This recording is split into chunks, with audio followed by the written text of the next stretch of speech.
अस्सलाम वालेकुम फ्रेंड्स, मैं हूं सैयद फैसल रज़ी और मैं अपने चैनल फैसल रज़ी ई कॉमर्स मैन में आपको खुशामदीद कहता हूं। तो आज हम जिस टॉपिक पे डिस्कस करने जा रहे हैं वो बेसिकली एक ऐसा सवाल है कि जो भी अमेज़ॉन को स्टार्ट करना चाहता है तो ये सवाल उसके जहन में लाजमी होता है। जी, तो वो सवाल क्या है कि हम अमेज़ॉन FBA कहाँ से स्टार्ट करें, यूके की मार्केट से या यूएस की मार्केट से, क्योंकि ये दो बहुत बड़ी मार्केट समझी जाती हैं अमेज़ॉन के अंदर। और आपको पता है कि अमेज़ॉन जो है वो यूएस से स्टार्ट हुआ था और उसके बाद फिर ये इस वक्त ऑलमोस्ट पूरी दुनिया के अंदर जो है इस वक्त मौजूद है। और जो है क्या कहते हैं, जो बड़ी मार्केट, सबसे बड़ी मार्केट जो है अमेज़ॉन की वो यूएस है। और यूएस के बाद जो एक बहुत बड़ी ग्रोइंग मार्केट है वो यूके है। और लोगों का फोकस जो है इन दोनों में से किसी एक की तरफ होता है। और इसमें हम ये कैसे डिसाइड कर सकते हैं कि कौन सी मार्केट हमारे लिए ज़्यादा बेहतर है, जहां हम आसानी के साथ अपना बिजनेस इस्टेब्लिश कर सकें और एक अच्छी इनकम जनरेट कर सकें। तो इसके लिए मैं आपको कुछ फैक्ट्स एंड फिगर्स के साथ डिटेल में आपको समझाऊंगा। उसके बाद आपको आसानी हो जाएगी कि आप किस तरफ मूव करें, या आपको डिसीजन लेने में आसानी हो जाएगी कि वो कौन सी मार्केट है जो आपके लिए ज़्यादा बेहतर है और कहां आप सक्सेसफुल बिजनेस रन कर सकते हैं। तो इन चीज़ों को समझने के लिए हम चलते हैं कंप्यूटर की स्क्रीन पर और वहां जाकर हम फैक्ट्स एंड फिगर्स के साथ बात करते हैं ताकि हमारी अंडरस्टैंडिंग बेहतर तौर पर डेवलप हो जाए। तो चलिए चलते हैं कंप्यूटर की स्क्रीन पर। जी तो फ्रेंड्स, अब हम बात करेंगे यूके और यूएस की मार्केट के हवाले से कि अमेज़ॉन में दोनों में से कौन सी मार्केट हमारे लिए ज़्यादा बेहतर है, ज़्यादा फिजिबल है, जहां हम अपने बिजनेस को स्टैब्लिश कर सकते हैं। तो सबसे पहले मैं आपके सामने जो ग्राफ पेश कर रहा हूँ वो है सेल्स वॉल्यूम का। हमारे पास इस वक्त यूएस, जर्मनी, यूके और जापान की जो बड़ी बड़ी मार्केट्स हैं उनकी हम पहले बात करते हैं कि अगर हम उनकी सेल्स को देख लें तो हमें बहुत अच्छे तरीके से अंदाजा हो जाएगा कि कौन सी मार्केट कितनी बड़ी है। तो हमारे सामने ये जो चीजें मेंशन हुई हुई हैं ये है यूएस डॉलर्स बिलियंस के अंदर। जी हाँ, ये 263.52 यूएसए में बिलियन डॉलर की सेल है, और ये जर्मनी के अंदर 29.57 बिलियन डॉलर्स की सेल है, और यूके की मार्केट में 26.48 डॉलर्स की सेल है, बिलियन डॉलर्स की सेल है। और इसी तरीके से फिर जापान की मार्केट है। तो ये हमारे सामने जो है वो सेल्स का ग्राफ सामने आ गया, जिससे हमें ये अंडरस्टैंडिंग डेवलप हो गई कि हमारे पास जो सबसे बड़ी मार्केट है वो यूएस की मार्केट है, उसके बाद जर्मनी की है, उसके बाद यूके की मार्केट है, और ये स्टिल बहुत तेजी के साथ ग्रो हो रही है। इसकी ग्रोथ को हम फर्दर देखते हैं। तो देखें, हमारे सामने यूके की मार्केट के बारे में कुछ डिटेल्स मौजूद हैं। ये सामने हमें नजर आ रहा है कि जो इसकी सेल्स हैं वो कंटिन्यू इंक्रीज कर रही हैं, और ये 142 बिलियन पर ईयर के हिसाब से जो है क्या कहते हैं ये इंक्रीज होता चला जा रहा है। यूके की मार्केट जो है वो बहुत तेजी के साथ ग्रोथ कर रही है।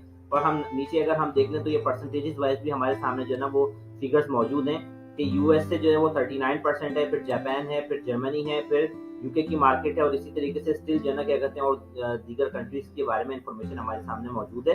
तो ये सारी की सारी सारा का सारा डाटा, सारा का सारा ग्राफ हमने इससे एनालाइज कर लिया कि कौन सी मार्केट जो है ना क्या ग्रोथ चल रही है। अब जो सबसे मेन चीज जो है वो दो तीन चीजें हैं हमारे सामने जिसका हमें पता होना बहुत जरूरी है, और वो चीजें क्या हैं? वो चीजें ये हैं कि एक तो हमारा बजट, और इन कंट्रीज में जो अमेज़ॉन का बिजनेस है वो किस तरीके से कितनी तेजी के साथ डे बाय डे ग्रो कर रहा है। तो ये सारे एनालिसिस करने के बाद जो मेन चीज है हमारे सामने वो क्या है? वो दो चीजें। एक तो ये कि किस जगह पर हमारी कंपनी कितने टाइम में एस्टेब्लिश हो सकती है, और उसके लिए क्या फंड्स रिक्वायर्ड हैं। जी, तो मेन जो हमारा जहाँ आकर हम सोचने पर मजबूर हो जाते हैं वो हो जाता है हमारा बजट।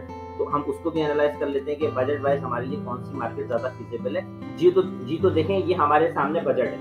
अगर हम यूएस की मार्केट में बिजनेस करना चाहते हैं तो 5000 से लेकर 8000 तक डॉलर्स के अंदर हमारे पास इन्वेस्टमेंट होना जरूरी है।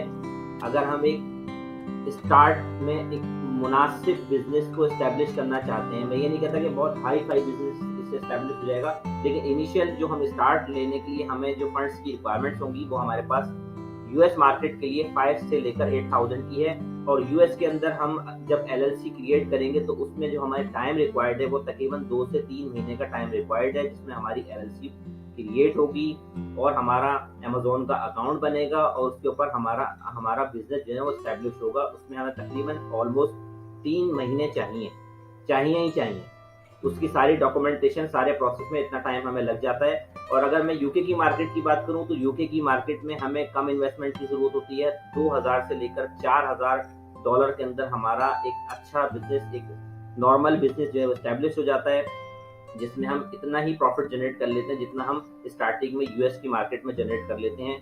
और इस मार्केट के अंदर, यूके की मार्केट में, हमारा तकरीबन एक हफ्ते के अंदर हमारी कंपनी स्टैब्लिश हो जाती है और तकरीबन 15 दिन के अंदर अंदर हम अपना अमेज़न का अकाउंट क्रिएट करके उस पे लिस्टिंग बना लेते हैं। तो इसमें इतना लंबा चौड़ा, इतनी मुश्किलात नहीं है, बल्कि इसमें काफ़ी सारी आसानियाँ हैं। और बहुत सारे पाकिस्तानी जो मेरी इंफॉर्मेशन के मुताबिक ज़्यादातर वो इसी मार्केट के अंदर काम कर रहे हैं, क्योंकि इसमें जो है एक तो कंपनी बहुत जल्दी क्रिएट हो जाती है, हमारा बिज़नेस जल्दी स्टैब्लिश हो जाता है, और दूसरा हमें इन्वेस्टमेंट कम रिक्वायर्ड होती है, जो कि सबसे मेन जो है हमारी फोकल पॉइंट होता है कि हमारा बजट जो है इसके अंदर कम लगता है और हमारा बिजनेस इस्टेब्लिश हो जाता है। तीसरी चीज़ ये कि अगर हम प्रॉफिट की बात करें तो देखें, प्रॉफिट सबसे ज़्यादा यूएस मार्केट के अंदर है, लेकिन उसमें कंपटीशन भी बहुत ज़्यादा है। यूके की मार्केट में कंपटीशन कंपैरेटिवली यूएस से कम है, लेकिन इसमें हमारे पास प्रॉफिट मार्जिन थोड़ा सा यूएस के मुकाबले में कम है। यूके की मार्केट में प्रॉफिट थोड़ा कम है, लेकिन कंपटीशन भी कम है। यूएस की मार्केट में प्रॉफिट ज़्यादा है, लेकिन कंपटीशन भी ज़्यादा है। आप नए सेलर हैं, आपको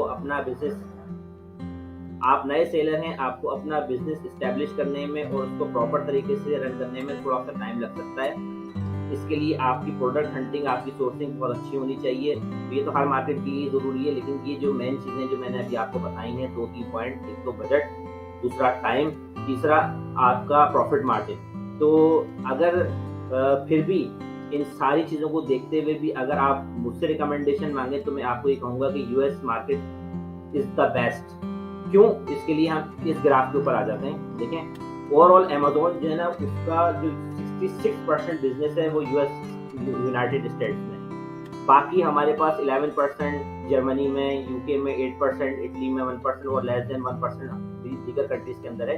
तो मेन जो सारा का सारा जंक है ना, जो सारा का सारा बिजनेस हो रहा है, सारे के सारे कस्टमर्स हैं और सारे के सारे सप्लायर्स हैं और सारी की सारी जो बिलियंस ऑफ रुपीस की जो अमेज़न की इनकम है, वो हमारे पास यूएस मार्केट में है। तो इसका मतलब है कि पोटेंशियल बहुत ज़्यादा है और कस्टमर्स भी बहुत ज़्यादा हैं, सप्लायर्स भी बहुत ज़्यादा हैं, कंपटीशन है, लेकिन आपकी ग्रोथ के चांसेस भी उतने ही परसेंट हैं। तो अगर आपके पास अच्छा बजट है और आप एक प्रॉपर अच्छा बिजनेस इस्टेब्लिश करना चाहते हैं तो मेरी रिकमेंडेशन ये है कि आप यूएस मार्केट में जाएं। लेकिन अगर आपके पास बजट कम है और आप जल्दी अपना बिजनेस ग्रो करना चाहते हैं, इस्टेब्लिश करना चाहते हैं, तो फिर यूके मार्केट आपके लिए बेस्ट है। तो उम्मीद है कि आपको इन एनालिसिस के बाद एक बेटर डिसीजन लेने में आसानी हो जाएगी और इस वीडियो को देखने के बाद आप भी अंडरस्टैंड कर देंगे कि आपको कौन सी मार्केट में जाना चाहिए। अगर आपको मेरी ये वीडियो अच्छी लगी हो तो मेरे चैनल को लाइक भी कर दें, सब्सक्राइब भी कर दें। मिलते हैं नेक्स्ट वीडियो में, उस वक्त तक के लिए अल्लाह हाफ़िज़।